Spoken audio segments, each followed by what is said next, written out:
Appreciate it. RJ, you're no stranger to MSG in that area, but what is it like? I mean, in this year with this team being able to go back there and play against UConn, and has he given you any words of inspiration, any special messages, knowing the circumstances of this year? Yeah, I mean, it's always great just to go back home and play at probably one of the best, if not the best, arena in college basketball and even professional NBA.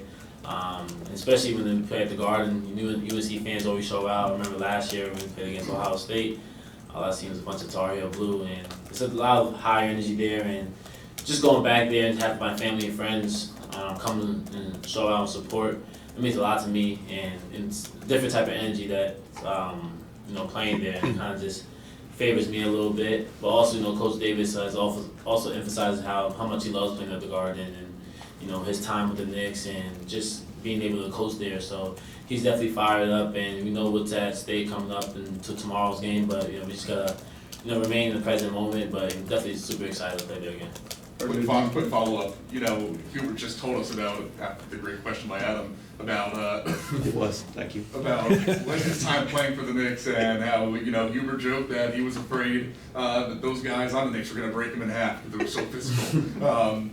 Do you feel like the play gets more physical when you're in the world's greatest arena? I mean, I feel like that's anywhere in New York. It's not just in that arena. You can play at the Parks, you can play at Rutgers, Dykeman. It's always going to be physical. I think that's what defines New York basketball and what they bring. And it's always a physicality game. It's always, a dog-eat world. And that's something that I love playing for and playing in. I kind of give credit to New York a lot just in terms of when I was in the city playing with the New York Gauchos, they kind of helped me with my mental and just going into games of having that mindset, just from a New York guard standpoint. But it's always going to be a physical game wherever you're at in New York. It doesn't matter if it's at the Garden or you're at a local park.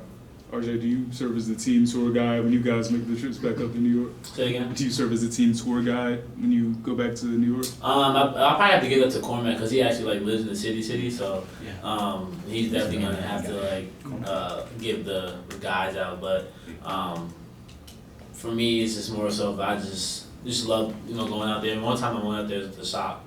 I'm not out there just to get a tour guide, so I'll probably give it to Cormac. But these are neutral site games for you guys. Obviously, you had a few in the Bahamas against some of the, kind of more higher ranked teams, things like that. How do you feel like that's kind of challenged you guys and helped you guys so far in this early season? I think definitely prepared us for what's to come, and we had a tough schedule, a tough non-conference schedule.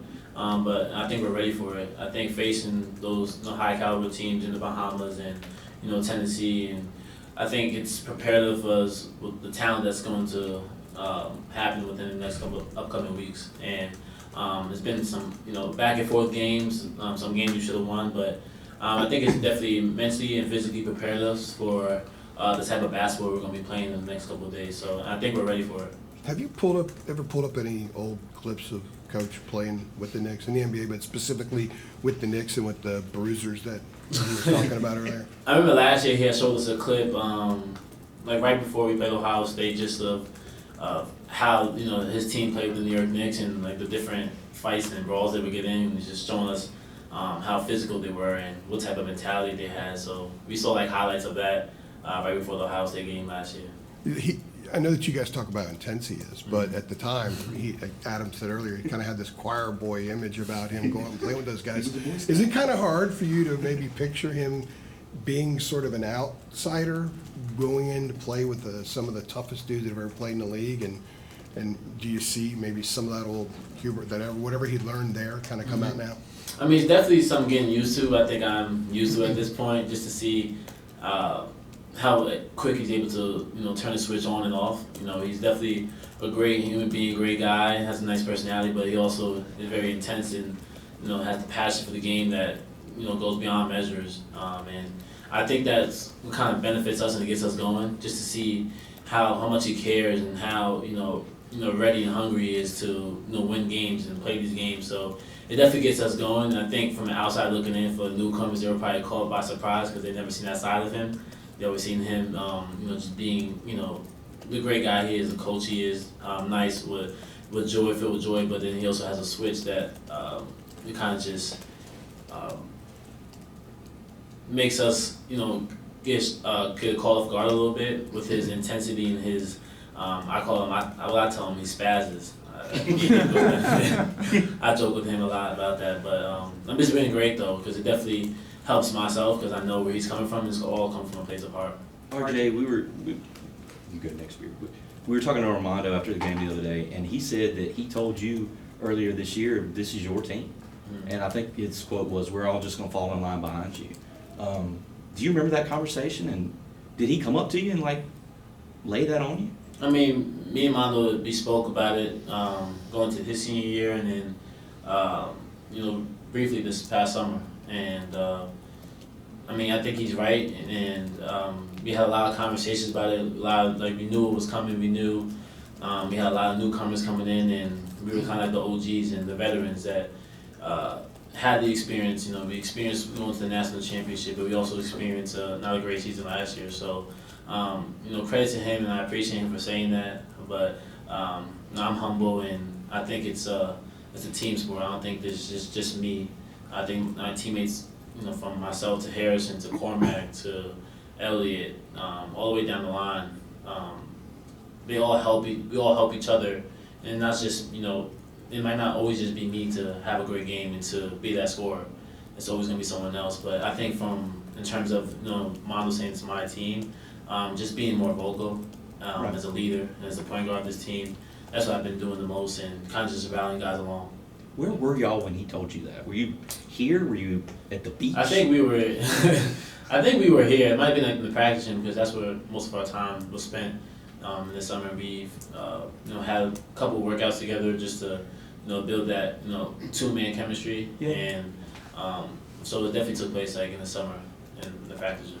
RJ, I asked Hubert about does he have a metric that he looks to see when he's talking about pace and tempo, playing faster this year? Does he look to something? He said he's not looking at the stats, it's more of like an eye test for him. Mm-hmm. How does, for you, when you guys are maybe playing at a better tempo and pace, not just fast breaks, but just the way you move the ball and everything like that, what does it feel like when you're doing it right? It feels great. But I think it's also something that we prepared in practice for. It comes naturally.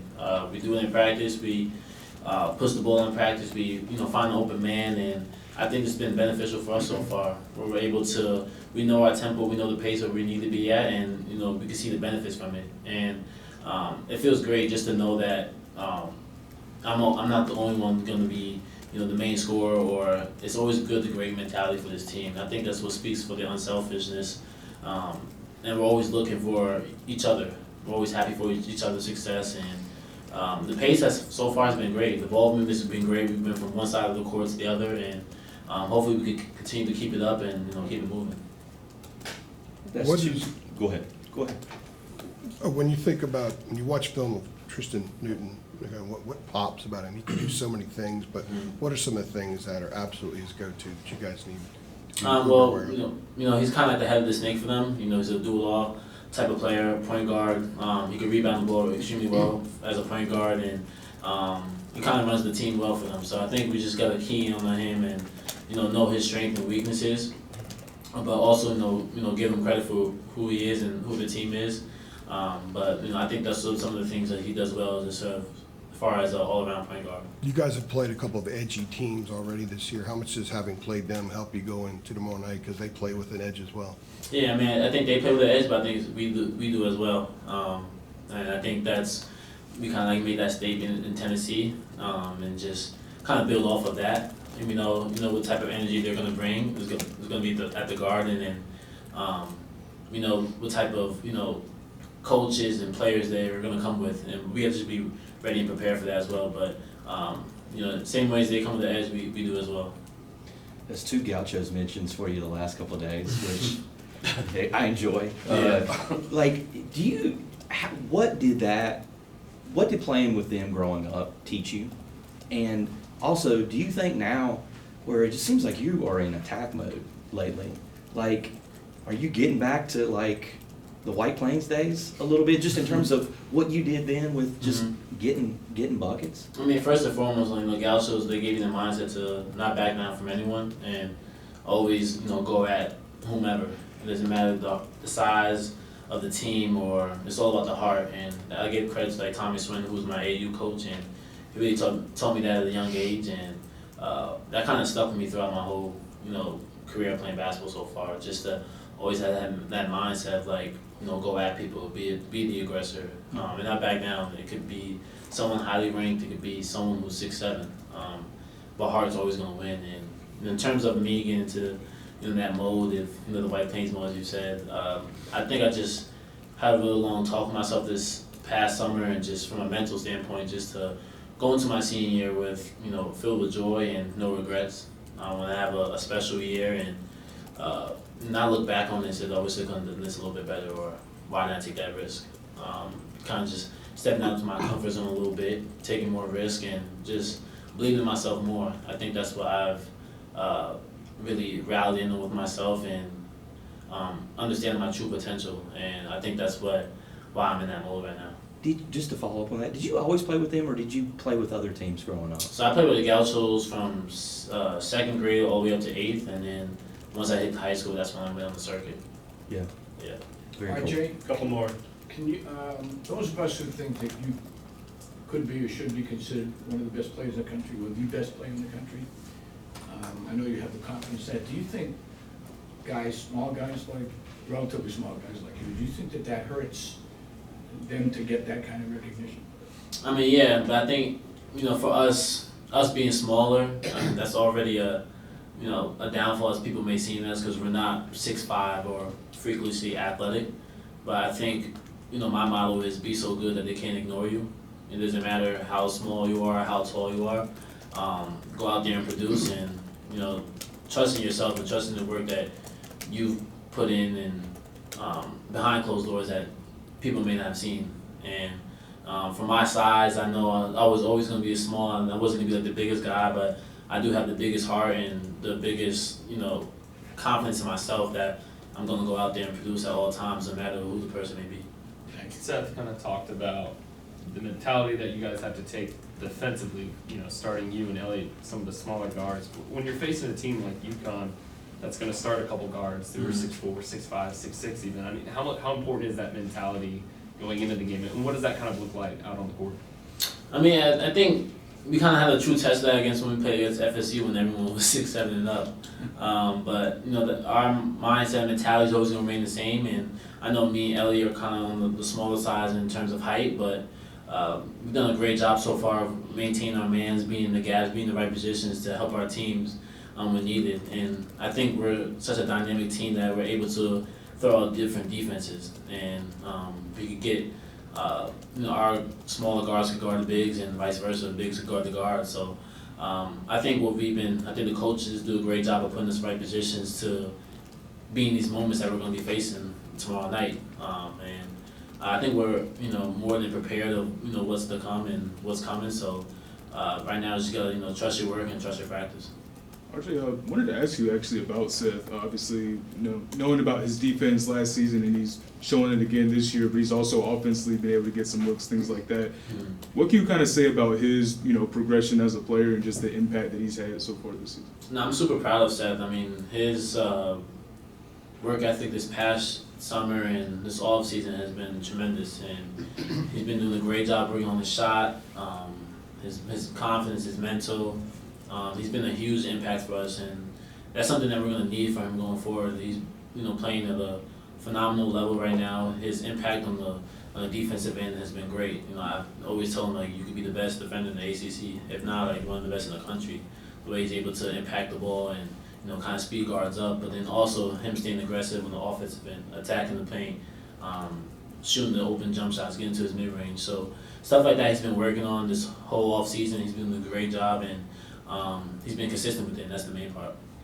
RJ, Last one. looking back at just your whole basketball career and growing up in New York, coming into this game, maybe what would you tell young RJ who's just starting out?